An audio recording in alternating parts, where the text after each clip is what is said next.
Nesse vídeo, vamos começar a falar de provas. Em matemática, a maneira de validar uma informação é através de argumentações que seguem critérios específicos e que a gente chama de provas ou demonstrações. Falando em provas, essa aqui é a Gem. A Gem é professora na Inglaterra.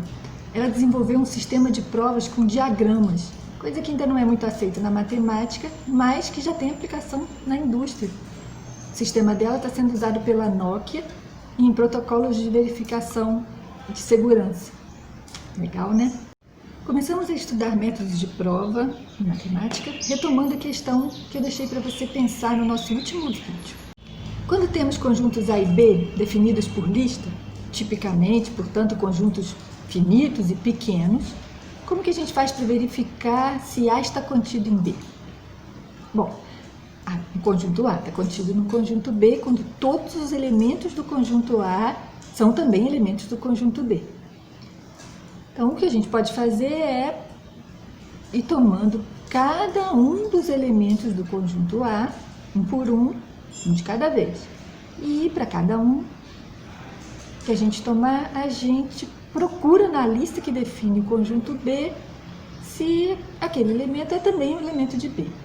Vejamos o primeiro exemplo. O conjunto A possui só dois elementos, a letra A e a letra E. A gente pega a letra A primeiro e agora a gente vai percorrer a lista que apresenta os elementos do conjunto B, procurando a letra A. E é logo o primeiro. A letra A é sim um elemento do conjunto B. Agora a gente vai para o segundo elemento do conjunto A, que era a letra E. A gente pega a letra E e vai percorrer a lista que representa os elementos de B. E aí tem A, B, C, D, E. Encontramos a letra E.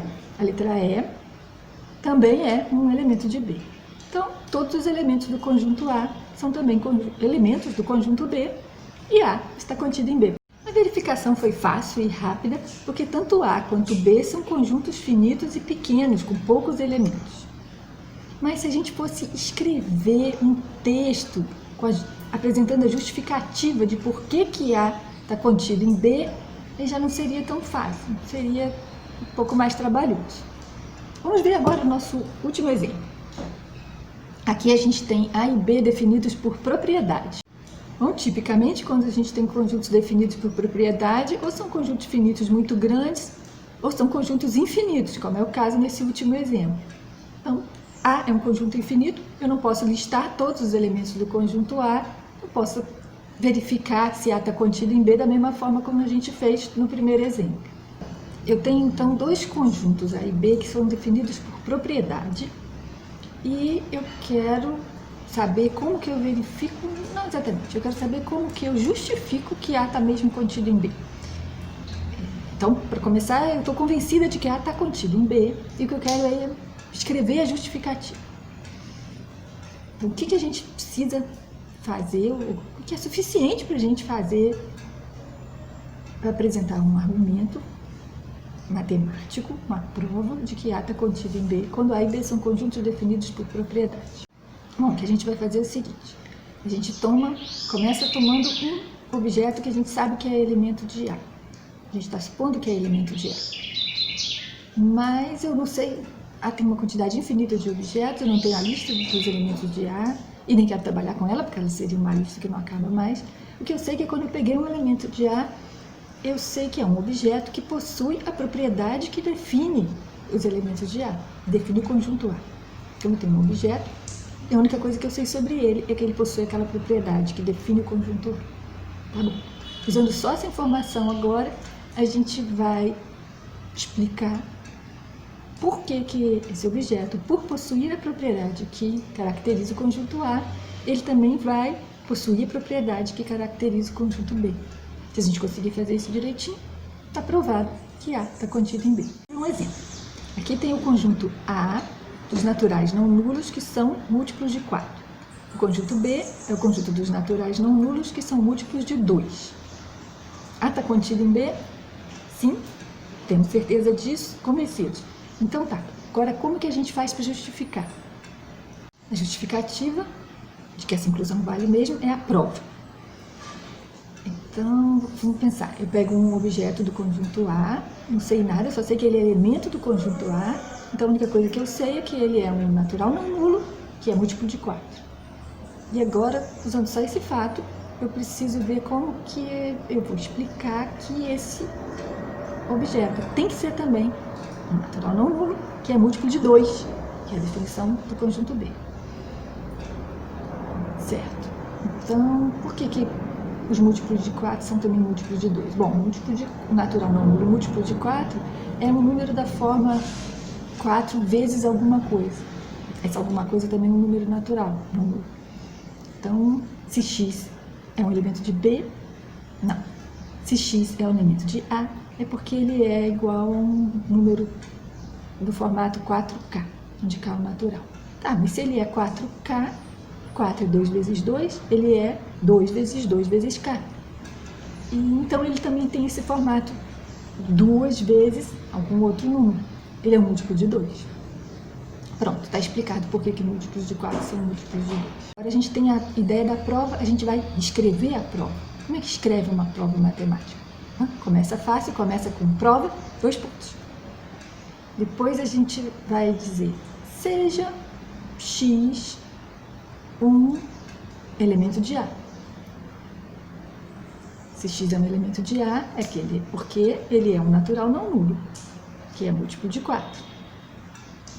E blá, blá, blá, e a gente vai desenvolvendo o argumento até que no final a gente vai chegar. Então, x é um elemento de B. E terminou a prova, a gente coloca um quadradinho para marcar.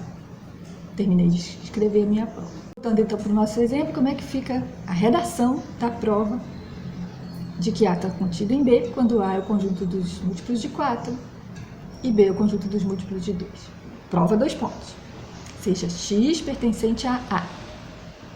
Daí x é um natural não nulo, que é um múltiplo de 4. Então eu sei que x é igual a 4 vezes k para algum natural não nulo k. Então se x é igual a 4 vezes k é porque x é igual a 2 vezes 2 vezes k. Então x é 2 vezes k, que é um natural não nulo. Então x é um múltiplo de 2. Então ele é um elemento de B. Terminou a prova, coloca o quadradinho. E aqui tem um exemplo, um exercício para você treinar um pouquinho. Pausa o vídeo e vê se você consegue fazer a prova de que C está contido em D usando esse exemplo que a gente acabou de fazer como modelo. Agora um outro problema relacionado. A gente tem dois conjuntos A e B e a gente sabe que A não está contido em B. Como é que a gente faz para escrever uma justificativa que vai convencer qualquer outra pessoa de que de fato A não está contido em B? A não é um subconjunto de B. Bom, lembrando, A é um subconjunto de B quando todos os elementos de A são também elementos de B. Então, se eu quero refutar uma inclusão, refutar o fato de que A está contido em B, ou seja, eu quero garantir, apresentar a justificativa de por que A não está contido em B, o que eu preciso fazer? Encontrar um objeto que é elemento de A, mas não é elemento de B. Pronto, só isso basta. Vamos ver então num exemplo. Eu tenho o conjunto, que é o conjunto dos naturais não nulos, que são múltiplos de 2, que a gente tinha chamado de B. E tem o outro conjunto, que a gente tinha chamado de A, conjuntos naturais não nulos, que são múltiplos de 4. B não está contido em A. Então tá. Então, como é que a gente faz para justificar isso? Como é que a gente faz para escrever uma argumentação que garante que vai convencer todo mundo que que B não é um subconjunto de A? O que preciso fazer é encontrar um objeto que é elemento de B e não é elemento de A.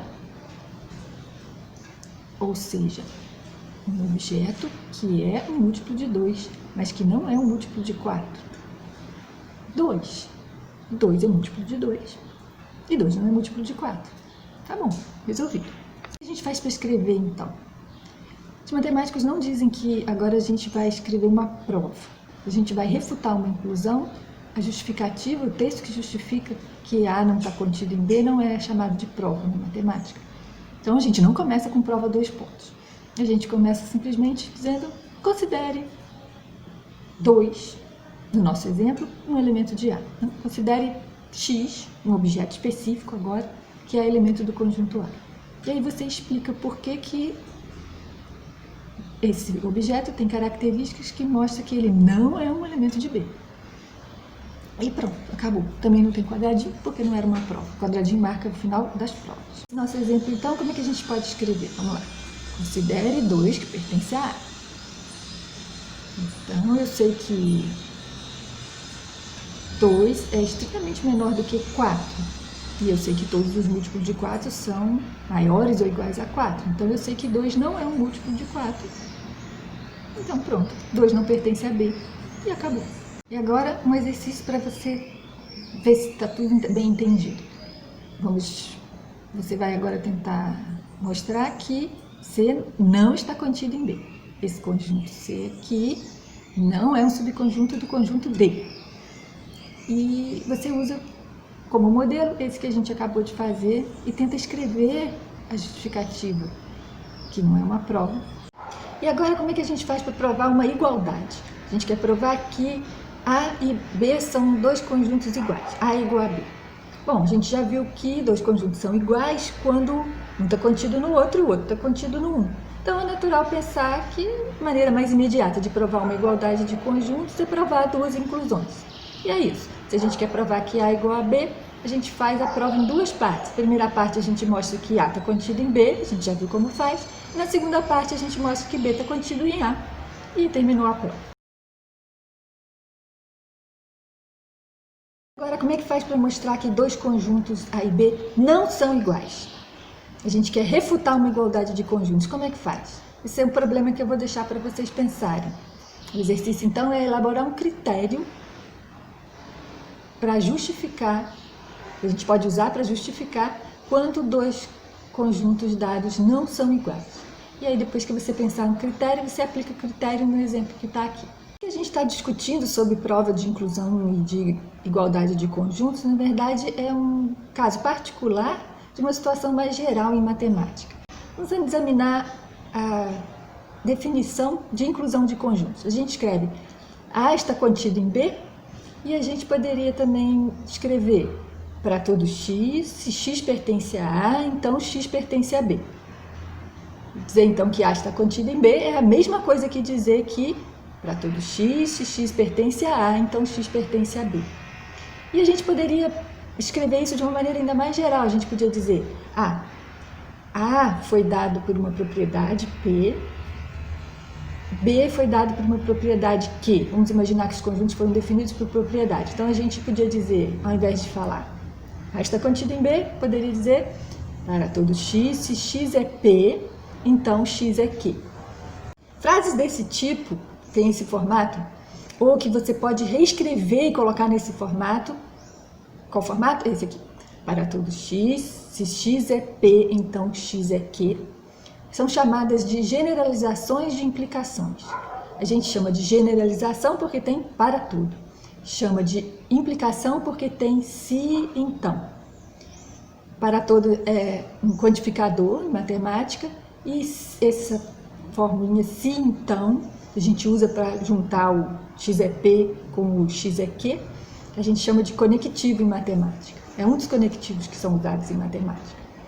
Bom, quando a gente tem uma implicação, uma frase desse formato, ou que pode ser colocada nesse formato, se X é P, então X é Q, a gente diz que esse primeiro pedacinho, X é P, é o antecedente da implicação. E o segundo pedacinho, X é Q, é o consequente da implicação. E a gente tem 5 exemplos de frases que são generalizações de implicações. E o exercício é colocar naquele formato padrão. Para todo X, se X é P, então X é Q.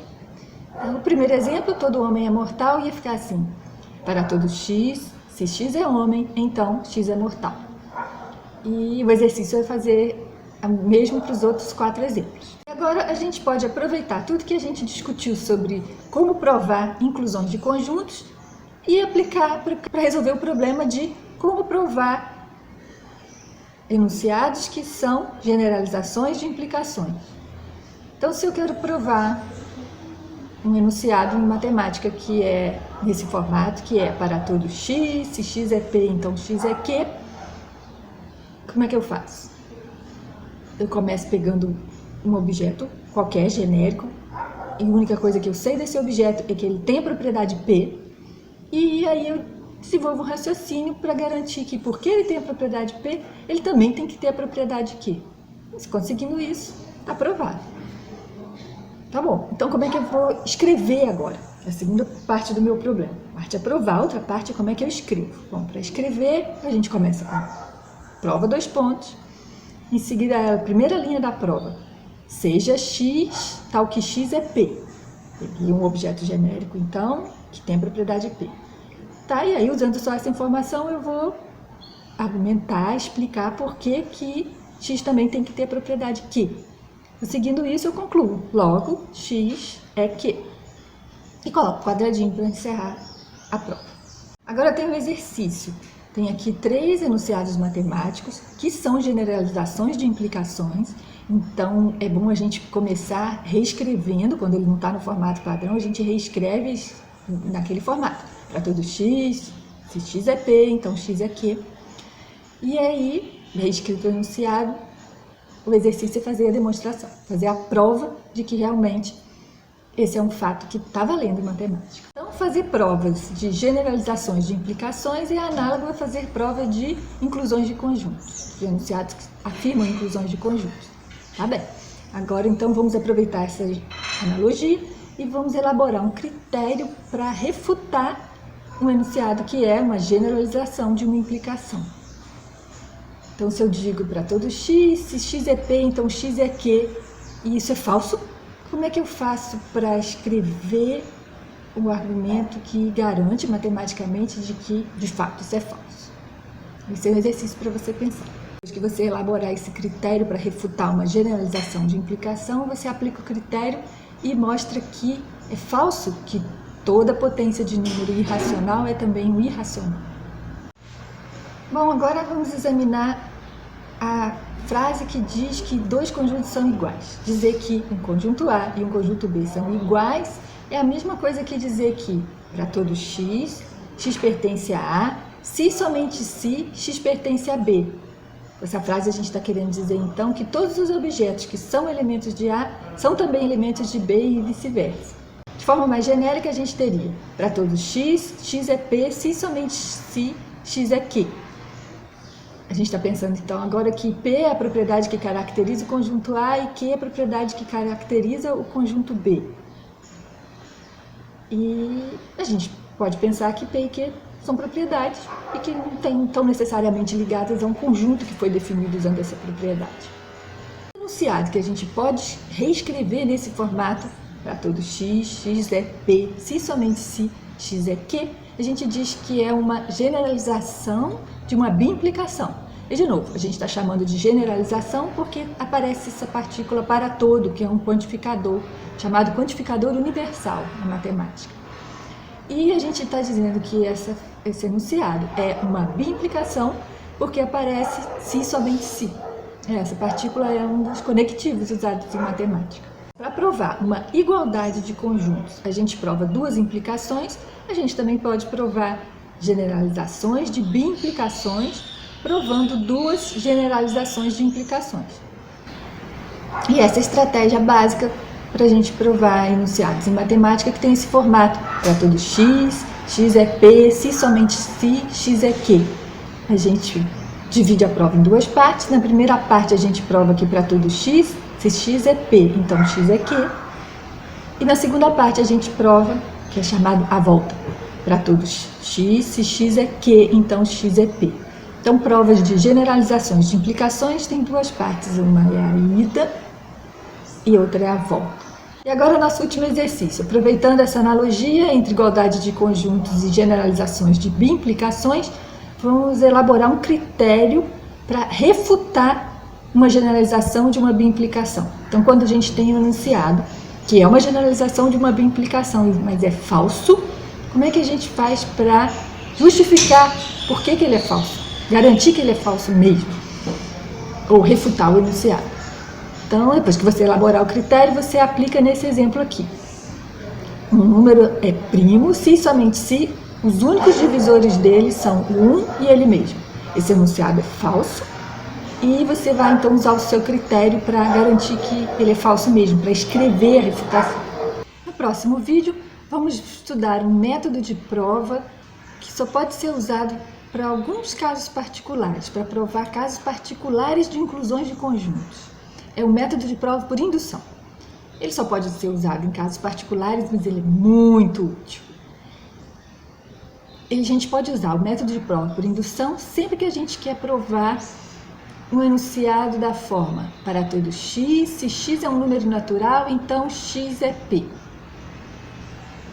Ou seja, a gente pode usar métodos de prova por indução quando a gente quer provar uma inclusão que diz: o conjunto dos números naturais está contido em algum outro conjunto.